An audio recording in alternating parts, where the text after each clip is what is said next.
Baik, assalamualaikum warahmatullahi wabarakatuh. Selamat pagi, siang, sore, siswa-siswi SMA Negeri 2 Bangkalan, khususnya siswa-siswi kelas 10 ya. Kemarin kita sudah belajar tentang eh, interaksi sosial ya. Jadi jenis-jenis interaksi sosial. Sekarang kita mulai masuk pada bentuk-bentuk interaksi sosial. Jadi secara mendasar bentuk interaksi sosial itu ada dua, yaitu interaksi sosial asosiatif dan juga interaksi sosial disosiatif gitu ya. Nah, informasi ini bisa kalian telusuri lebih jauh di bukunya Surjono Sukanto ya, referensi Indonesianya, judulnya Pengantar Sosiologi. Nah, bentuk interaksi sosial ini ada dua, asosiatif dan disosiatif. Sederhana sekali sebenarnya untuk bisa memahaminya ya. Kalau asosiatif itu adalah bentuk interaksi sosial yang positif gitu ya, yang baik-baik gitu ya. Jadi kita menjalin interaksi sosial untuk mencapai sesuatu yang baik gitu. Sedangkan disosiatif kebalikannya, berarti apa?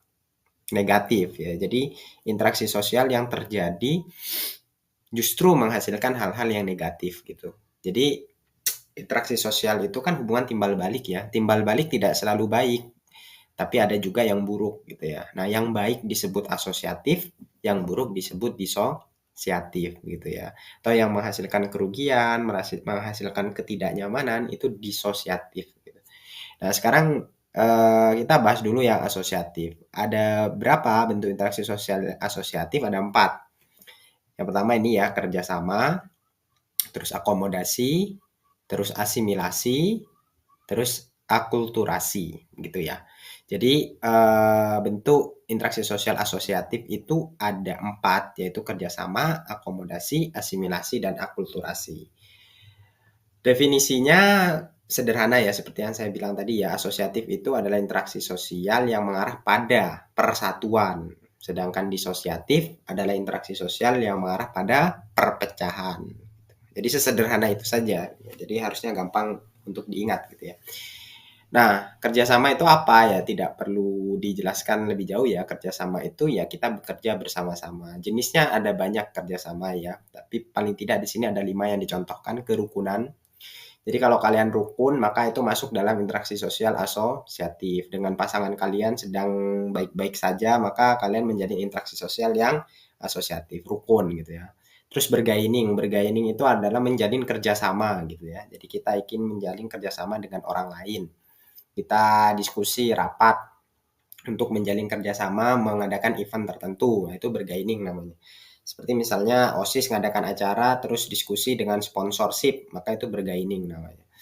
Terus kooptasi. Kooptasi itu artinya interaksi sosial berdiskusi menerima hal yang baru untuk bisa disepakati sebagai hal yang disepakati bersama sehingga tidak terjadi konflik. Hmm. Jadi misalnya masuk ke dalam kelas, di kelas wali kelasnya baru, wali kelasnya masuk memberi kesepakatan-kesepakatan baru yang didiskusikan dengan kalian sehingga nanti ke depannya tidak terjadi konflik gitu ya.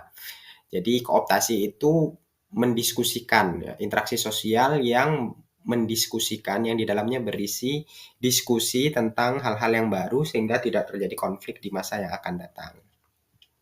Sedangkan koalisi adalah kerjasama antara dua kelompok dengan kelompok yang lain.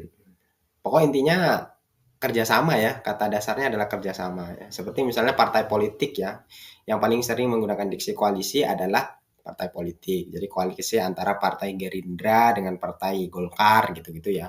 Jadi dua partai yang berbeda menjalin kerjasama untuk mencapai tujuan yang sama. Nah itu namanya koalisi. Sedangkan joint venture ini bahasa gampangnya adalah patungan ya. Jadi patungan untuk mendirikan suatu bisnis gitu ya. Jadi misalnya saya punya modal 100 juta, kalian punya modal 100 juta, kita patungan untuk mendirikan bisnis yang nilai nilai apa? Yang biaya produksi, biaya pembangunan bisnisnya itu 200 juta. Itu joint venture namanya. Yang intinya adalah kerjasama ya. Jadi untuk mencapai sebuah kesepakatan kita harus berinteraksi. Nah, interaksi yang bertujuan untuk mencapai kesepakatan itu disebut interaksi sosial asosiatif yang jenisnya adalah kerja sama. Jelas? Oke, yang kedua adalah akomodasi. Akomodasi ini adalah suatu keadaan terkendali atau suatu upaya mengendalikan keadaan. Jadi, akomodasi itu adalah suatu keadaan terkendali dan sebagai proses mengendalikan keadaan. Nah, akomodasi ini tujuannya adalah memfasilitasi interaksi sosial yang sedang bermasalah agar kembali berdamai gitu ya. Jadi, misalnya ada orang bertengkar. Nah, interaksi asosiatif apa yang bisa mengatasi orang bertengkar itu bisa menjadi lebih baik. Nah, itu yang disebut akomodasi. Ada 4 jenisnya. Yang pertama konsiliasi. Konsiliasi itu artinya akomodasi yang mempertemukan dua pihak yang sedang berkonflik dalam satu tempat yang sama tanpa ditengahi gitu. Konsiliasi, diingat ya, kata kuncinya adalah mempertemukan dua pihak yang berkonflik di tempat yang sama tanpa ditengahi ya. Jadi misalnya si A sama si B lagi bertengkar. Nah, salah satu orang menyediakan tempat untuk si A dan B bertemu untuk ngobrol berdua, empat mata gitu. Nah, itu konsiliasi namanya. Nah, kalau konsiliasi tidak selesai, ternyata ketika dipertemukan mereka justru baku hantam gitu ya misalnya, justru masalahnya menjadi lebih berat, maka lanjut ke akomodasi berikutnya, yaitu mediasi. Mediasi itu artinya mempertemukan dua pihak yang berkonflik dengan ditengahi oleh pihak ketiga, tapi peran pihak ketiga tidak memaksa. Itu ya. Jadi si A sama si B ketemu tapi ditengahi sama si C. Tapi si C ini sifatnya hanya menengahi biar masalahnya tidak jadi lebih besar dan memberi saran-saran yang tidak wajib diikuti. Itu namanya mediasi. Nah, ternyata mediasi tidak berhasil juga. Mereka tidak kunjung baikan, maka ke arbitrasi. Arbitrasi itu artinya mempertemukan dua orang yang berkonflik dengan pihak ketiga dan pihak ketiganya bersifat memaksa. Jadi harus ikut saran pihak ketiga. Nah, biasanya pihak ketiga ini ada lembaga arbitrasi sendiri yang dia punya otoritas untuk memberikan keputusan. Si A sama si B ketemu, ditengahi si C sebagai pihak ketiga yang memberi keputusan dan sanksi satu sama lain. Gitu. Jadi keputusan si C ini harus diikuti kalau masalahnya mau selesai gitu. Tapi ternyata arbitrasi tidak berhasil juga, maka masuk adjudikasi. Adjudikasi ini bahasa lainnya adalah meja hijau atau pengadilan, yaitu melalui proses persidangan. Jadi kalau mediasi arbitrasi tidak bisa diselesaikan, maka masuklah ke adjudikasi gitu. Jadi ketika diadjudikasi ya masalah harusnya selesai karena sudah diputuskan secara hukum. Yang bersalah yang masuk penjara, yang tidak bersalah ya dia akan bebas begitu. Kurang lebih begitu ya. Nah, sampai di sini mentok sudah adjudikasi. Jelas? Oke. Selanjutnya adalah asimilasi. Asimilasi itu artinya peleburan dua budaya menjadi satu budaya baru yang menghilangkan budaya aslinya. Itu ya. Jadi kalau dalam rumusnya A tambah B sama dengan C gitu kalau asimilasi. Jadi misalnya kayak pakaian kaos gitu ya. Kaos itu adalah asimilasi dari pakaian pakaian Eropa dengan pakaian Asia misalnya. Tapi kan udah nggak kelihatan ciri khas Eropa dan ciri khas Asianya gitu. Misalnya begitu ya. Jadi asimilasi itu adalah peleburan dua budaya menjadi satu yang menghilangkan ciri budaya aslinya. Gitu. Itu namanya asimilasi. Sedangkan akulturasi adalah perpaduan, bukan peleburan. Jadi kata kuncinya adalah peleburan dan perpaduan. Kalau asimilasi adalah peleburan, kalau akulturasi adalah perpaduan. Jadi asimilasi itu adalah perpaduan dua budaya menjadi satu tanpa menghilangkan budaya aslinya. Itu ya. Jadi A tambah B sama dengan AB. Contohnya pelet beteng misalnya. Pelet beteng misalnya kita bisa lihat di situ ada akulturasi budaya Hindu dengan budaya Islam misalnya. Budaya Hindunya apa? Atau budaya Jawa ya mungkin ya. Budaya Jawanya apa? Mandi kembang. Budaya Islamnya apa? Ngaji surah Yusuf dan surah Maryam. Dan lain-lain bisa diidentifikasi. Jadi satu budaya yang masih mencirikan budaya aslinya. Nah, budaya di dunia itu Ya, hasil dari asimilasi dan akulturasi. Sudah banyak terjadi asimilasi dan akulturasi, begitu. Nah, kenapa bisa terjadi asimilasi dan akulturasi? Salah satu penyebab yang paling besar adalah amalgamasi.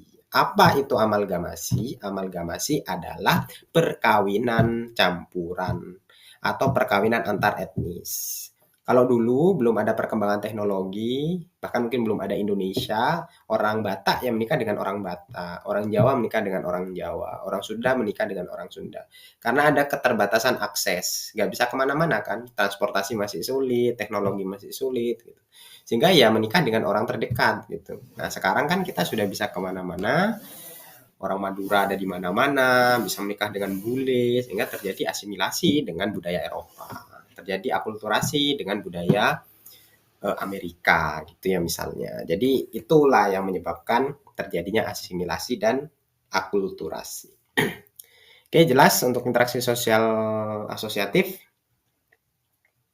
Oke, selanjutnya kita masuk kepada interaksi sosial disosiatif.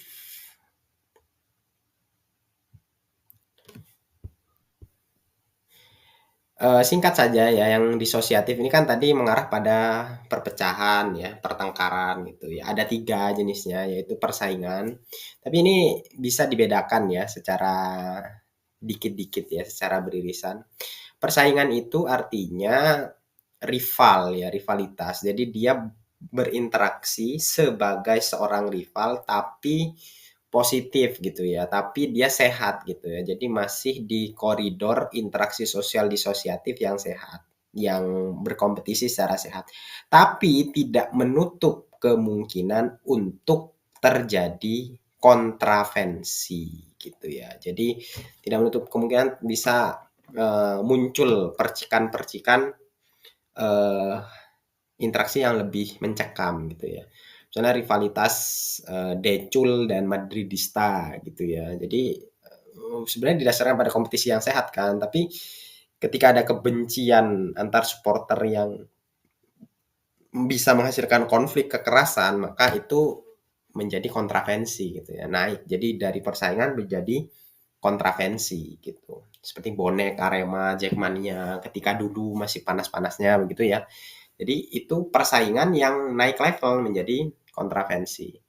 Nah, kontravensi yang naik level, kontravensi itu nggak suka tapi diem-diem gitu ya. Jadi benci dalam diam atau perang dingin gitu ya. Saling sindir di WA gitu-gitulah intinya ya. Terus sedangkan kontravensi bisa naik menjadi pertentangan. Pertentangan itu konflik ya. Jadi dia sudah berkonflik, sudah cekcok dan sudah melakukan bentrok langsung biasanya atau punya sejarah bentrok langsung. Nah, itu yang disebut interaksi sosial disosiatif. Oke, jelas ya, teman-teman. Saya rasa cukup mudah ya. Saya rasa cukup mudah. Nah, terus tugasnya adalah di halaman berikutnya ya. Jadi tugasnya adalah menggambar. Jadi tugasnya adalah menggambar ya. Sebelum menggambar, silakan kalian bisa melakukan interaksi sosial. Jadi silakan ngobrol dengan teman di sekitarnya dan coba identifikasi. Kalian ngobrolnya itu jenis interaksi sosial yang mana dari materi yang atas-atas ya, dari Herbert Blumer, Herbert Mead, Max Weber gitu. Itu coba ngobrol, terus desain sebuah logo sederhana yang maknanya mengandung seluruh materi interaksi sosial yang sudah dibahas. Jadi misalnya kalian bikin kotak, terus ada lingkarannya. Kotak itu kalian maknai sebagai apa? Karena apa? Atau garis putus-putus menggambarkan interaksi sosial disosiatif. Karena dia putus-putus gitu ya. Jadi interaksinya tidak berjalan dengan baik. Jadi saya ingin kalian menginterpretasikan materi interaksi sosial dalam bentuk gambar. Nah, di gambar silakan berkelompok ya, berkelompok 4 orang, kelompok 4 orang, dan gambar keempat orangnya harus sama. Jadi silakan diskusi 4 orang sebagai bentuk interaksi sosial, terus digambar yang mana materi interaksi sosial diinterpretasikan dalam bentuk gambar. Oh, interaksi sosial disosiatif yang konflik bentuknya zigzag. Jadi silakan gambar gabungan dari semua bentuk-bentuk itu menjadi sebuah logo dan penjelasannya di sampingnya sesuai kolom yang ada. Dan dikumpulkan di tempat biasa. Jadi foto terus dikumpulkan di link seperti biasanya. Itu saja, jelas ya. Cara bisa dan saya tidak sabar menunggu hasil kreasi interpretasi kalian dari membaca materi interaksi sosial menjadi sebuah desain logo yang menarik. Yang filosofinya adalah makna logonya ya, materi interaksi sosial. Itu saja dari saya. Terima kasih. Selamat mengerjakan. Wassalamualaikum warahmatullahi wabarakatuh.